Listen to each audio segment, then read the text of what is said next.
Not gonna lie, I got pretty worried. I got really worried for a second during this chapter. I expressed recently how much I liked Mei Mei, how much her character is growing on me. Like, she's got a really cool design. I like her cool sweater dress. I think her axe is super badass.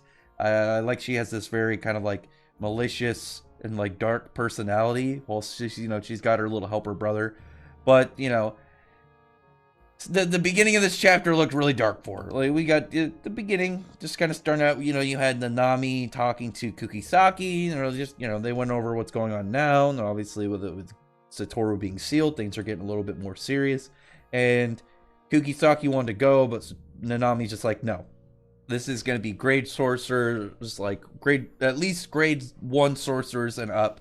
You're going to only get it in the way. And I feel like he was very blunt about it, not in an insulting, demeaning way, but as we can't let you guys die, and we don't want you to hinder any of the bigger people, like, going out and doing stuff, which makes sense.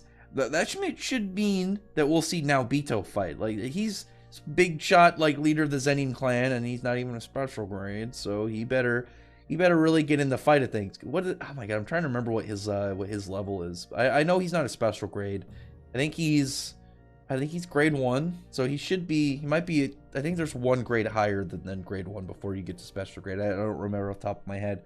I know he's not special grade, but now he's gonna go hopefully and be able to do something and stop being such a lazy asshole. But now, I know I keep saying but, Mei Mei, I was worried about her because, like, I saw the silhouette approaching her, I knew who that was. I was like, it's not Ghetto, but it's the Brain Invader version. And regardless of which, I'm worried because even as that guy in his body, he's still really powerful. And Mei Mei is grade 1, but it's not really going to help her against a special grade. I was a little bit worried, a little bit shaken, but things went pretty well pretty quick because I was like, oh shit, if she's fighting, it's not Ghetto. I know people have been people have been calling him Getu. But the Brain Invader, as I think it's easier just to call him, I figured if she fights him and he stays, she's dead. There's nothing she's going to be able to do about it. She's going to get completely murdered. She can only run. But as luck have it be, you have, well, sort of, you have the Brain Invader dropping a special grade disease curse, the smallpox deity, which I got to say, I love the design. I really like the design of it. I liked its weird kind of like furry mane, kind of like head with these like diseased arms, and he's got like these tusks and this weird wisp like body. It's very strange, and I really like that about it. I love the odd monster designs of Jujutsu Kaisen. That's one of the things I really like about Jujutsu and Chainsaw Man, is I love the monster designs from the authors. But the Brain Invader decides to turn around and leave. He's like, all right, I'm just gonna leave this to you. I don't have all of the same level of cursed spirits at my disposal because of last year, obviously, in regards to the fight he had with Yuta, but he still got something. And this, as a special grade, is still going to be really dangerous for Mei Mei.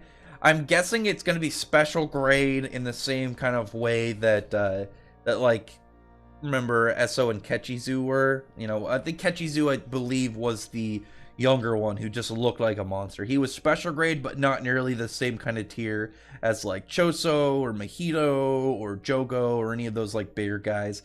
But he ends up doing immediately like a domain expansion, and I know I always get upset over like the name just because I know that the author is not consistent with the name. Well, not the author, sorry, the translator is not consistent with the name. And you get the fan translations as territorial expansions, and then both area and domain expansion for some reason as the officials. And then I still remember that chapter where the author called Satoru's expansion Unlimited Void, while at the same time, in the same chapter, calling it the fan translation, which is Immeasurable Void. Oh my god. But anyway, a coffin is then kind of just like enveloped around Mei Mei. She's put in a dangerous spot, and just like a big boulder. Well, it's not a boulder. I don't know exactly what it's called, but it's it's a religious thing. It's got that tie around it. Drops on Mei Mei, but she just kind of like shatters it when he's doing like this countdown on the curse. Mei Mei just breaks out. She's got her action. She's like, I wonder how long it's been since my life has actually been in danger. And so now she's gonna get serious. We're gonna see her fight I'm guessing that this cursed spirit, whatever makes it special grade, is probably more going to be in terms of it's just like hacks with probably its like disease like abilities. I don't think it's going to be as powerful. I think it's going to be one of those ones that's tricky.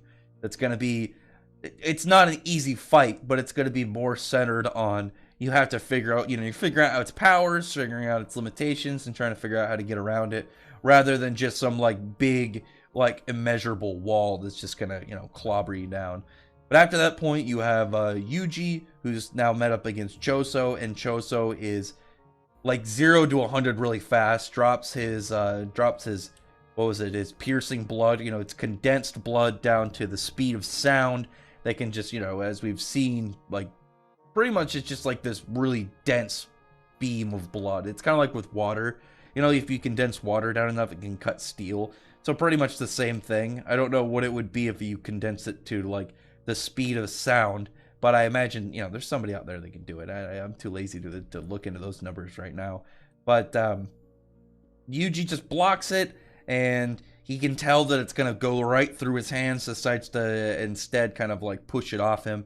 And Choso and him are just now swapping blows. They're just trading attacks, getting ready for fights. And Yuji can't really use his right arm right now. It's damaged, but he can use his left. So big fight next week. Going to be a really intense fight. I'm very much hyped to see this because Yuji hasn't had like a big solo fight, I can't think, in a long time. So this is going to be really badass to see, but also a little bit emotional because we know that Choso, he misses his brothers, and I liked his comment before the chapter ended. He's like, did my younger brothers leave any final words?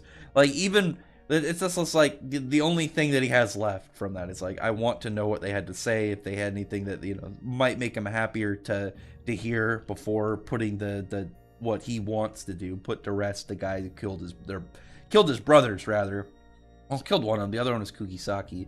So we'll see in that aspect. That layup, or that set up to a fight in the next chapter is gonna be really hype. I really want to see Yuji just cold clock this guy, just clobber the hell out of him. But we'll see. Maybe we'll get Choso should be able to do an expansion, I imagine. I would like to see Yuji go up against it just to see whether or not he can, use the one that Sukuna has, or if he can develop his own. We don't really know for sure about that, but it's definitely one of those things that I could see kind of at least being kind of laid out, is him utilizing it to the same degree. Maybe he can do like a full one, but it's a flash. So it's like kind of like the idea of you have the expansions and the strong one will overtake the other.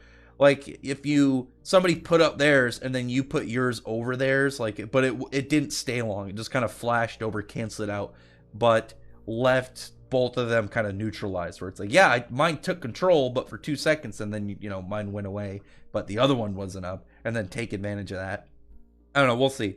There's going to be a lot of hype in the next chapter. I'm really looking forward, and I really like the Yuji fight. I'm hyped to see that because I like him and Choso, but I really want to see the Mei fight and see how exactly it goes for her. So I do like her design, and she's fighting a badass monster. I also really want to see like this work. Anyway, other than that, comment below. Tell me your thoughts about this chapter. I'd really appreciate if you would befriend the like button, thumbs up the video, befriend the like button, subscribe button, and check out my other videos. But other than that, I appreciate everyone who's already subscribed, and I thank you all for listening. Bye.